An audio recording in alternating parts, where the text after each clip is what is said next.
राक्षसों का संहार, भगवान राम के द्वारा रावण का वध। रामायण में राक्षसों का संहार और भगवान राम द्वारा रावण का वध एक महत्वपूर्ण घटना है, जो न केवल भगवान राम की वीरता और रणनीतिक कौशल को दर्शाती है, बल्कि धर्म, न्याय और अधर्म के संघर्ष की प्रतीक भी है।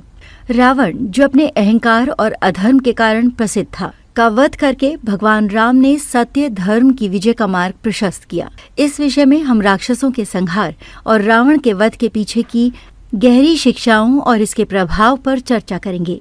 राक्षसों का संहार केवल शारीरिक युद्ध नहीं था, बल्कि ये आंतरिक संघर्ष का भी प्रतीक था, जिसमें भगवान राम ने हर प्रकार के अधर्म, असत्य और अहंकार का नाश किया। राक्षसों की उत्पत्ति, उनकी बुराई और रावण का वध, ये सब रामायण के महत्वपूर्ण पहलू हैं।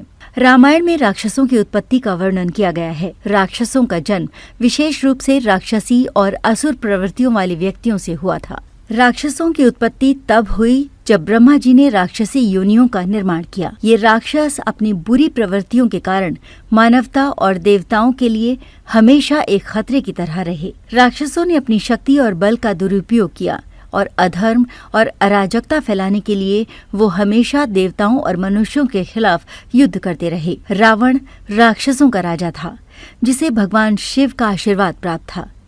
उसकी महानता और शक्ति के कारण उसका अहंकार दिन प्रतिदिन बढ़ता गया। रावण ने भगवान ब्रह्मा से वरदान प्राप्त किया था कि वो देवताओं, मनुष्यों और राक्षसों से अजय रहेगा, लेकिन उसने ये वरदान लेने के बाद अपना सत्य और धर्म भूल गया। रावण ने अपने अहंकार में आकर सीता माता का अपहरण किया, जो उसकी सबसे बड़ी गलती थी। रावण का ये अधर्म और अन्याय भगवान राम के लिए सहन नहीं किया जा सका और उन्होंने रावण का संहार करने का प्रण लिया। रावण का वध केवल एक शारीरिक युद्ध नहीं था, बल्कि ये एक मानसिक और आध्यात्मिक युद्ध भी था। भगवान राम ने पहले रावण को हर प्रकार से परखने का प्रयास किया। रावण के अहंकार और उसकी बुराई के खिलाफ भगवान राम ने अपनी पूरी रणनीति बनाई। इस युद्ध में भगवान राम का साथ उनके मित्र और अनुज लक्ष्मण, हनुमान और अन्य वानर सेना ने दिया। रावण से युद्ध की शुरुआत से पहले भगवान राम ने सीता माता को आश्वस्त किया कि वो जल्द ही उन्हें मुक्त कर लेंगे। इस दौरान रावण ने भगवान राम को बहुत भड़काने की कोशिश की, लेकिन भगवान राम ने हमेशा अपनी भक्ति और कर्तव्य को प्राथमिकता दी। राम ने ये सिद्ध कर दिया कि एक सच्चा राजा वो होता है जो अपने कर्तव्यों के लिए निजी दुखों और कठिनाइयों को नजरअंदाज करता है।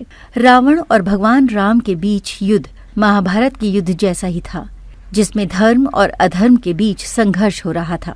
रावण ने अपने युद्ध कौशल और शक्ति से राम को चुनौती दी, लेकिन भगवान राम ने सच्चे धर्म और सच्चाई की ताकत को अपने पक्ष में किया। भगवान राम ने रावण से युद्ध करते हुए उसे कई बार परास्त किया, लेकिन रावण अपने अहंकार के कारण नहीं माना। अंत में भगवान राम ने रावण की छाती में बाण मारा, जो उसकी मृत्यु का कारण बना। रावण का वध केवल एक राक्षस का वध नहीं था, बल्कि वो अधर्म, अहंकार और अत्याचार पर सत्य और धर्म की विजय का प्रतीक था। रावण का वध सिर्फ एक राक्षस का वध नहीं था, बल्कि ये जीवन में न्याय, सत्य और धर्म के महत्व को दर्शाता है। रावण का अहंकार और अत्याचार समाज के लिए एक खतरे की तरह था और भगवान राम ने उसे समाप्त करके सत्य, न्याय की विजय सुनिश्चित की। भगवान राम के द्वारा रावण का वध ये संदेश देता है कि चाहे कितनी भी शक्ति और बल हो, अगर वो धर्म और सत्य के खिलाफ है, तो अंत में उसकी हार निश्चित है। रावण का वध ये भी दर्शाता है कि हमें अपने अहंकार और बुराई को छोड़कर सत्य और धर्म का पालन करना चाहिए।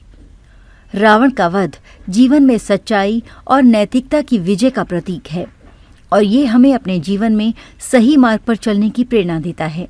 निष्कर्ष, भगवान राम द्वारा रावण का वध केवल एक युद्ध नहीं था, बल्कि ये धर्म, सत्य और न्याय की विजय थी। रावण का वध ये सिखाता है कि किसी भी व्यक्ति को उसकी शक्ति, अहंकार या शौर्य पर गर्व नहीं करना चाहिए, क्योंकि अंततः सत्य और धर्म की विजय होती है। ये घटना हमें ये बताती है कि यदि हम अपनी नीतियों और कार्यों में सत्य, धर्म और नैतिकता का पालन करते हैं, तो हम किसी भी विपत्ति से उबर सकते हैं और अंतिम रूप से विजय प्राप्त कर सकते हैं।